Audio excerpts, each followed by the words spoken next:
You okay? Yeah, I'm fine. Were you going to do your top 10 list? Maybe.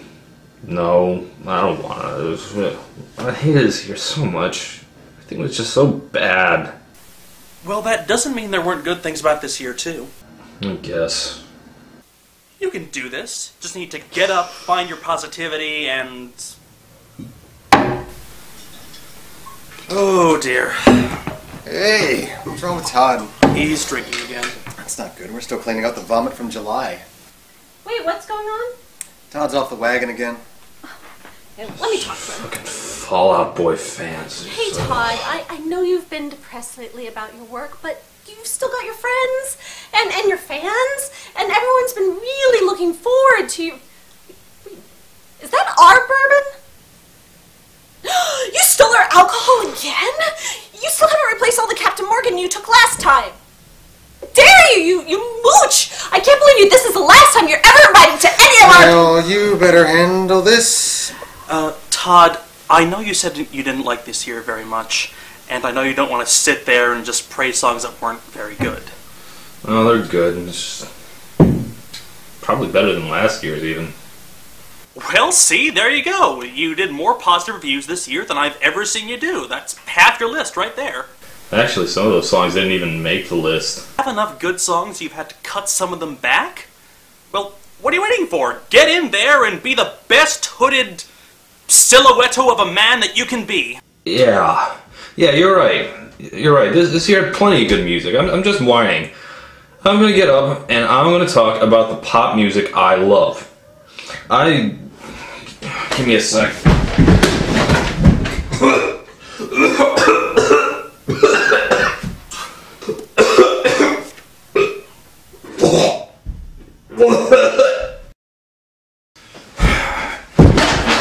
Let's do this. The top 10 best hit songs of 2013. Number 10. I have lived in Virginia most of my life, but pretty recently I moved up north, and how can you people stand it? It is butt cold up here. And also butt windy. It is cold and windy as a butt. As far as I'm concerned, the only reason people should be living anywhere further north than Atlantic City is because they're trapped there by a giant wall that keeps out the wildlings and White Walkers. It's been an adjustment. But I'll tell you one song that has made living in the frozen north a little easier. Yes, thank you, indie upstarts The Neighborhood. This year's winner of the Fluke Indie Hit Sweepstakes. Use the sleeves of my sweater, let's have an adventure.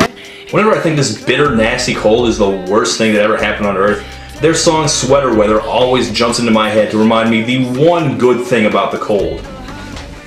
You can put a sweater on your dog. Who wears your little sweater? Oh, who's so cute? Who's so cute? Who's a good puppy? No, I think this song is about sex, actually.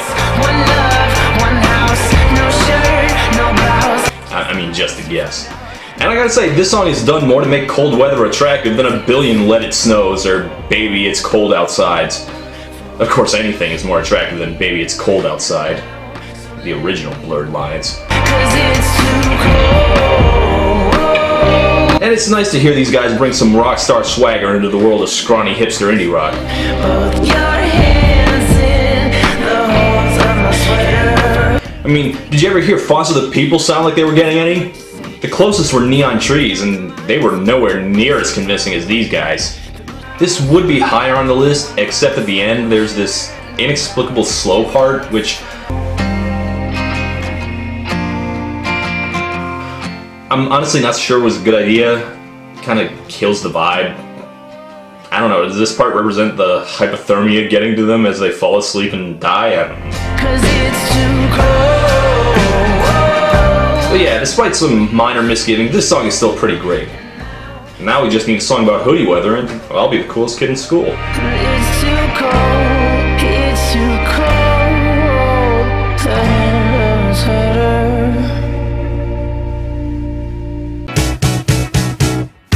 Number 9.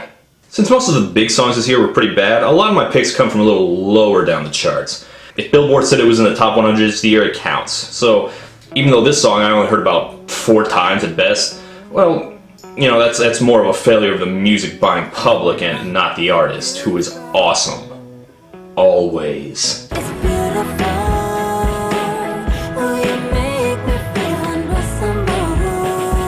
Mariah Carey is the best, and I will hear no word to the contrary. Ever. Ever. Except for that one terrible movie, which is terrible. But otherwise, yes, Mariah Carey is awesome, no discussion.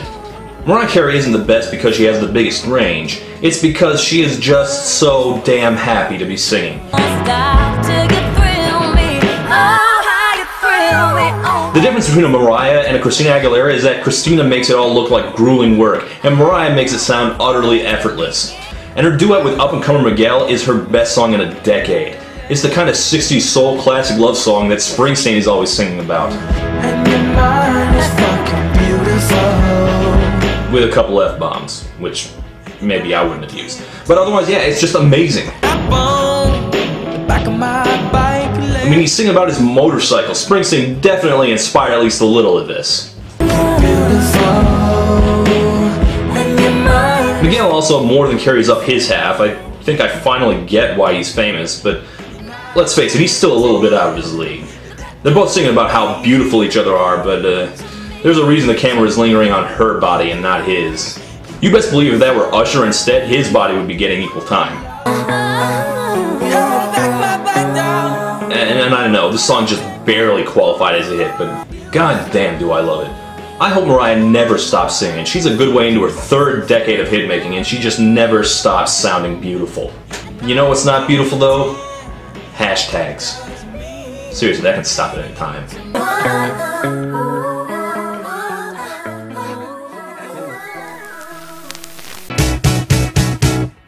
Number 8. I'm used to complaining about pop songs, but 2013 was the year that pop songs also started complaining about pop songs.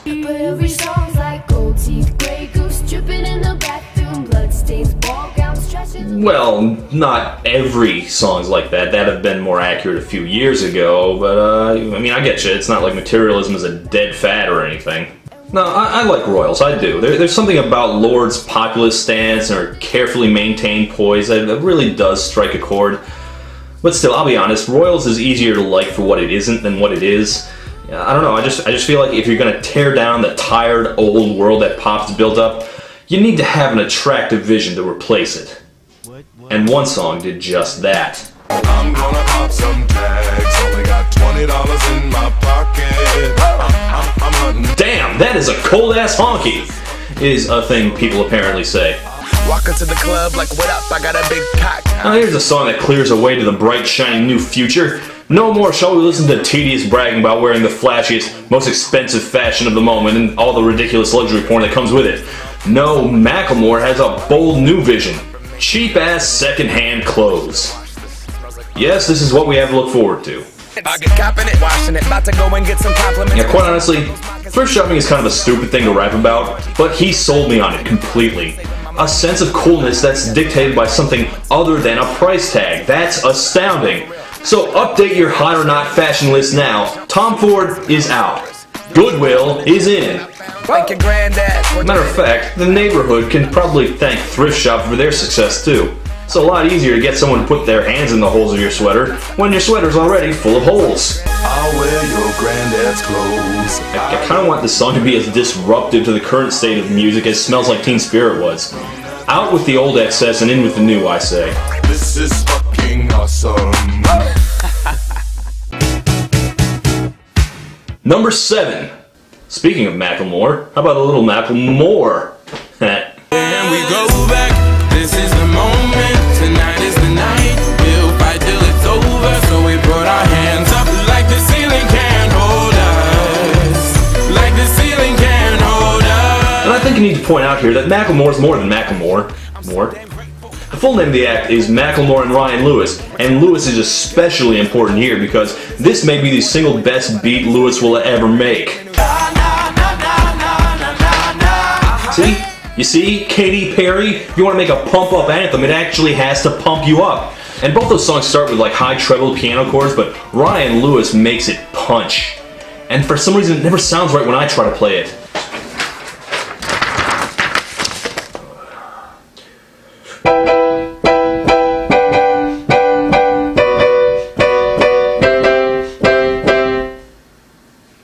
coming wrong.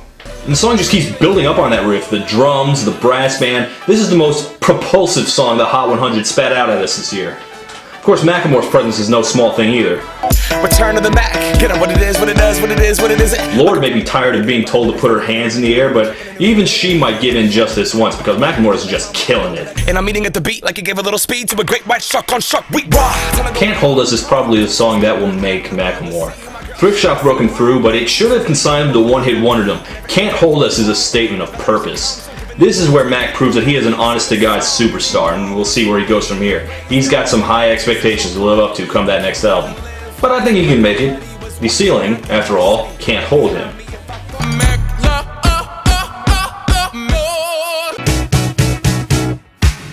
Number 6. Okay, fine, I don't hate One Direction anymore. And we dance all night to the best song ever. We knew every line. I mean, I don't like them enough to know which one is which yet. I know there's one named Zayn with a Y, which is awful, but that's about it. But yeah, I'm going to give them a thumbs up, even though just a year earlier they were one of my least favorite things about being alive. Maybe it's the way she walked. That's kind of the way I am. If you got one good song in you, and I don't mean the best song ever, just one good song, I will cut you some slack, even if you have otherwise been one of the worst groups ever. I mean, there shouldn't be any excusing little things. That should get you permanently blacklisted from polite society. And yet, here we are. Best song ever is just a fantastic song. I mean, I'll have to rename this a bit. Add that, put that over here, and cross that out. Yeah, there we go. I mean, that's still something, right? And we danced all night to the 6th best hit song of 2013. You know what? I'm glad One Direction have started making music that isn't just creepy, manipulative negging. I mean, I wanted to like them. They all seem like nice kids. You don't see them driving drunk and getting arrested, that's all I'm saying. Of course, we'll see what happens in a couple of years, but until then, best song ever, good stuff. It was your best song ever. Number 5. Let me show you a few things. Wait a minute. You ready, JT? He damn well better be ready. He hadn't released anything in 7 goddamn years. And as long as I got my suit and tie, I'ma leave it all on the floor tonight. And you got fixed up to the nines. Let me show you a few things. Suit and tie is above all else an act of colossal arrogance. Justin Timberlake picked up his career as though we wouldn't notice that he basically ended it years ago. Like, you just walk out and we don't hear a thing from you for years, and then you just waltz right back and let nothing happen. You can't keep doing this to us, Justin! Stop. Let me get a good look at it. I love you so much. She ain't nothing but a little doozy when she does it. I can't help it. I'm just a sucker for a good retro track, and spoilers, we've got more of those coming up. And that's why I do my best to live up as much as possible with the sheer timelessness of Justin's vision of old school charm and class. I mean, I'm wearing a suit and tie right now under this hoodie. What? I own a suit. I've had it since like I was 15, and it doesn't really fit the same anymore, but yeah, I got one. I can be just like Justin. I can't wait till Oh, look at that, I can do that. Ow! I can't wait till I get you on the floor. Ow! Calling out so I just like love it. And I'll burn myself with this head. And as long as I got my Okay, forgive me for that. I just want to do everything that Justin does. I want to be this famous, just so I can someday afford a music video that makes me look this cool. Don't ever leave again.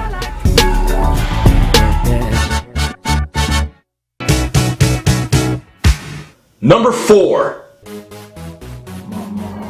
Ever since she was launched onto the scene in 2008, I've repeatedly said my suspicion that Lady Gaga was always just a bunch of pretentious layers hiding an empty hole in the center. But having now listened to her third album, Art Pop, I realized that I was, in fact, completely wrong. Now she's a pretentious empty hole. She used to be fine. Yes, I deeply underestimated how much Born This Way humanized the enigmatic superstar in the crazy outfits. But that was in the past, and just like applause portended, Lady Gaga is now far into the process of swallowing her own tail. That's not a picture of a snake, by the way, that's just another one of her outfits. But I will say this though, when she gets out of her head, she can still make some damn good pop music. You can have my heart and you won't use my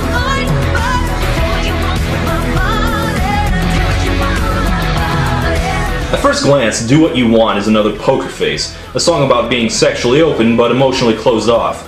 But if you look closer, you'll see it's actually about her increasingly touchy relationship with the press.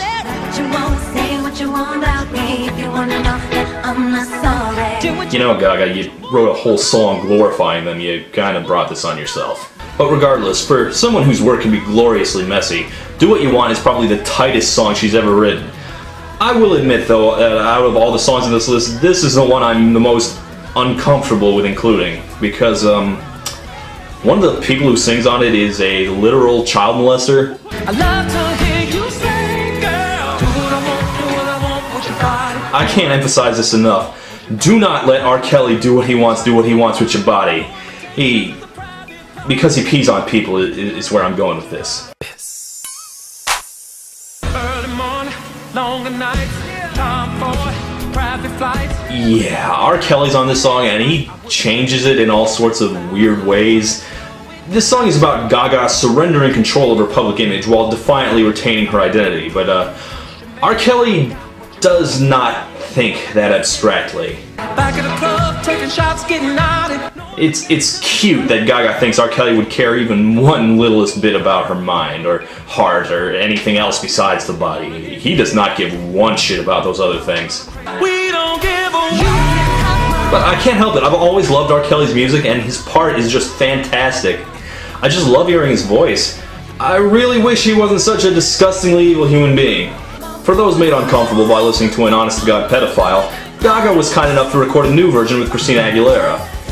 It is not better than the R. Kelly version, but it is the best thing Christina's done in a long, long time. Yes, Do What You Want. A song so good, even Christina Aguilera sounds like she knows what she's doing when she's singing it. That's quality. I wonder if she'll ever have a hit of her own again. What's wrong with my body,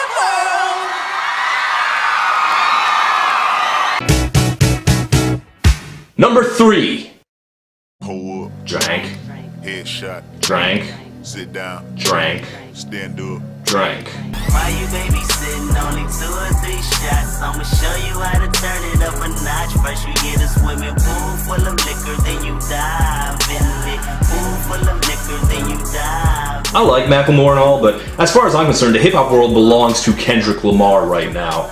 Bitch Don't Kill My Vibe would be my #1 song had it been a hit, and close behind it is Kendrick's first big hit, Swimming Pools Drank.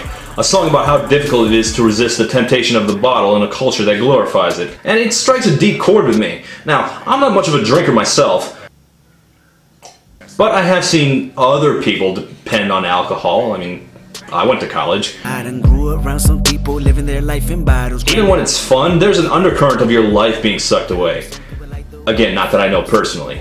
And this song, it just captures it, that relentless need to drown your sorrow, or not even your sorrow necessarily, just that voice in your head saying just, one more drink. I mean, there's plenty of rap songs about alcohol, but not that many about alcoholism, which is why it kind of had to sneak in under the radar. First you get a swimming pool full of liquor, then you dive in it. It's an anti-drinking song disguised as a drinking anthem, or possibly the other way around, because it's a weirdly good song to drink to.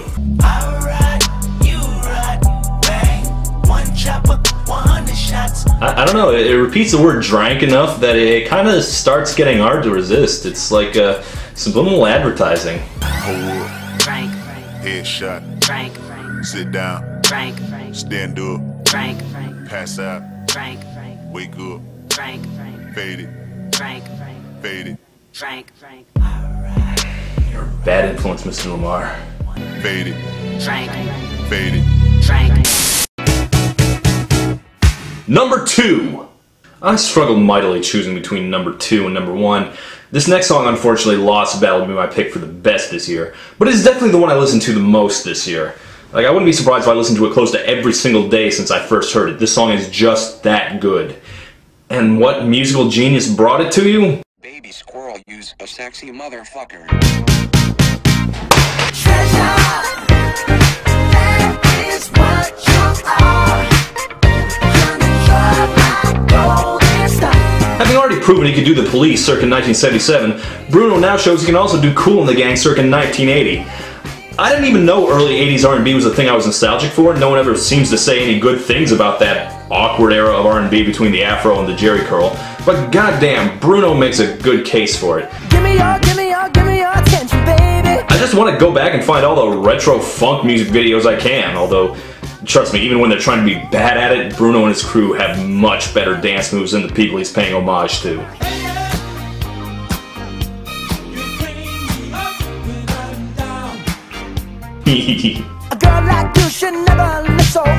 I just love every single thing about this song. I love every shot of the video, and by all accounts I should be annoyed at the lyrics, which kind of run the same game as One Direction saying you don't know you're beautiful, but even that kind of works. I mean, it's kind of sleazy lyrics, fit so well into the song's joyously cheesy vibe.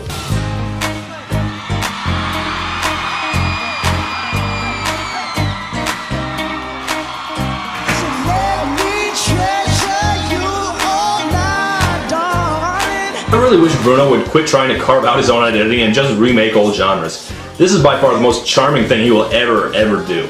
Treasure it. Thank you. And now, before we get to number one, a quick shout out to some runners-up that deserve some honorable mentions. Ariana Grande is so much more talented than Miley, Selena, or Demi Lovato, it's embarrassing. But she doesn't ride naked on construction equipment, so she's at a disadvantage. Ashanti songs from 2002 is another thing I didn't realize I was nostalgic for, by the way. Of all the electronica hits that came out this year, Clarity was my favorite. This would have been on the list, honestly, except for one little issue I couldn't get around. No matter how I hear it, I can't make the most important lyric make any sense to me.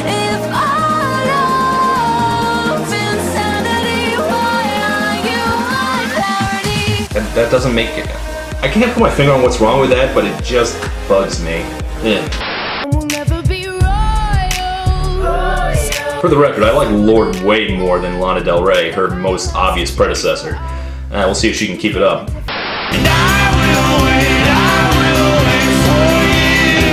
Okay, I like Mumford & Sons just fine, but you know, the first song I ever heard from them was Little Lion Man, and I'm still waiting for them to make another song that good. I like these guys a lot. I highly recommend their album. Their second song, Kangaroo Court, would have ranked pretty high on the list had it been a hit.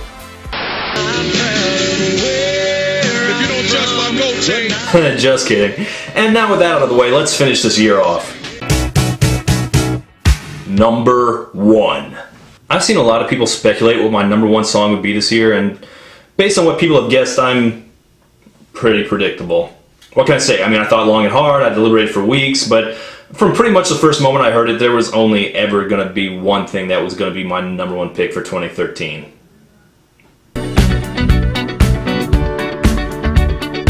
Surprise. She's up all night to the sun. I'm up all night to get some. She's up all night for good fun. I'm up all night to get lucky. What a fascinating approach this Daft Punk guy has come up with. Dance music you can actually dance to. Has anyone told Calvin Harris about this bold new development? Like the legend of the Phoenix. Someone asked me once who were going to be the music makers that everyone in the future will just know and love and will be really shocked that they weren't the biggest stars in the universe back when they were still performing. And I told them, probably Daft Punk. And God knows they weren't ever exactly obscure. I'm probably underestimating how famous they were, but you know, they didn't do interviews, their stuff didn't get much radio play or anything, they don't even have faces. How much would your average man on the street have known about them? Anything? I mean, they may have heard One More Time a handful of times, maybe they remember seeing them in the background of that Tron movie they eventually caught on Blu-ray. Like, if you really push them, they might remember some dancing robots in a Gap commercial. I can't believe that ever happened. But I guess I was wrong, because now here they are, like the legend of the Phoenix, legitimately a couple of the most famous musicians in the universe with an honest-to-God smash pop hit. And as much as I've ragged on EDM this year, it seems only fitting that its biggest stars should top my list. Okay, yeah, calling this EDM is a bit of a stretch. For all intents and purposes, this is a classic disco tune, right down to the presence of legendary disco guitarist and producer Nile Rodgers. And I've been a fan of Pharrell since high school. It's just great to see him here. Too bad his biggest hit this year was Blurred Lines, a song which gets worse and worse every time I hear it. Honestly, Get Lucky is kind of too boringly perfect to really merit any discussion. I'm kind of at a loss to know what to say here. A world where Get Lucky doesn't get big is a world that just plain isn't working correctly. I just love this song so much. It's like a part of me. It's like it's always been around. Raise the Bar is exactly what Daft Punk did this year, and I cannot find the words to praise enough. All hail our new robot overlords. Daft Punk, Get Lucky. Best song of the year.